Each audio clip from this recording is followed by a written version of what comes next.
David Seymour has long pitched for what he calls a proper debate about the country's founding document, though it's not clear who he's been talking with. Rahui Papa says it's not been him or many other Māori leaders. Not at all, and that's the disturbing thing.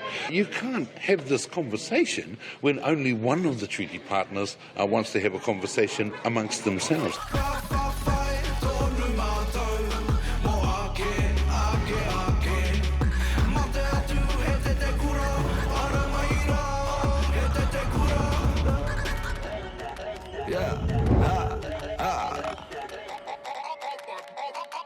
Fu, first of the crew in the whare, you are on Ngā Roma.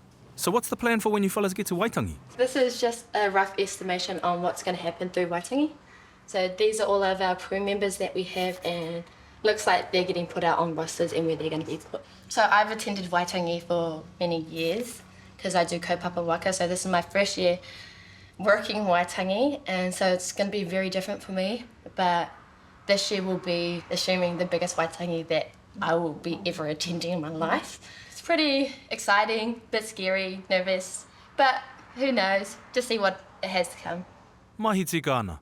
Oh, brief starting. Anei o mete. Te whānau, te tīmata o tātou mahi nui nui. Nā mahi nui nui mō mātou, te kaupani a Kia Tupato me hoki. Nā tangata. Training them and watching them grow is probably one of the rewards that you have as a company leader.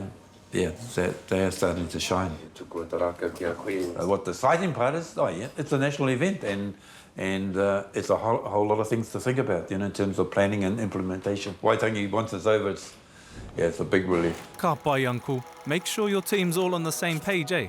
Not like the old days at Waitangi. Like I was saying, Te Tiriti o Waitangi and the Treaty of Waitangi didn't say the same thing. And guess what?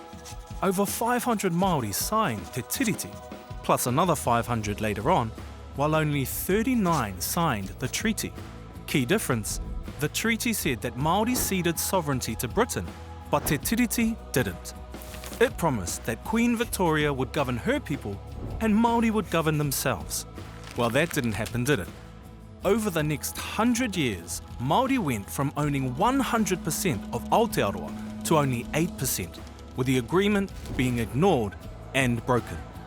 Today, tangata whenua and the Crown are still debating, gathering every year on Waitangi Day to protest, celebrate and uphold what our tupuna agreed to.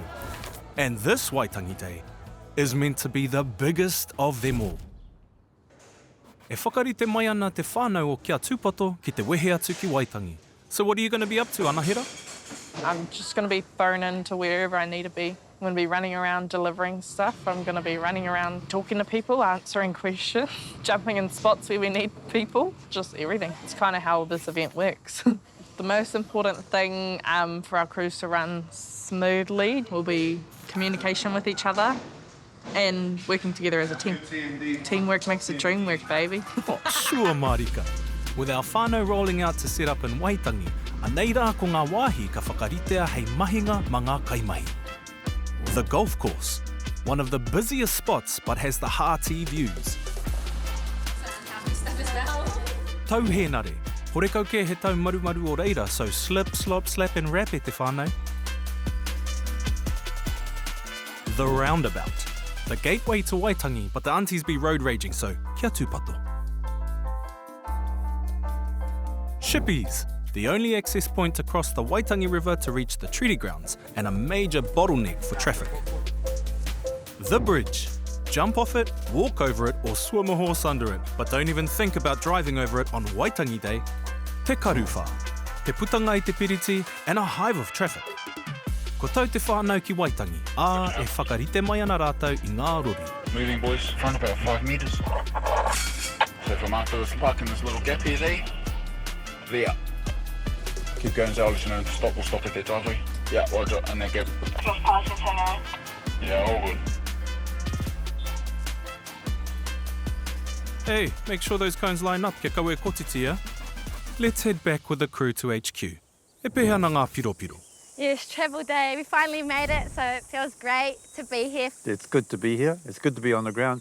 Oh, yeah, I'm looking forward to it, push my limits, see what need to work on and stuff, you know. I think I'm excited for all the people because I feel like I haven't been in a crowd that big before. Successful day for me would be all our team smiling, had a good night's rest, and looking forward to the main event on Monday and Tuesday. And yeah, what a beautiful place to be.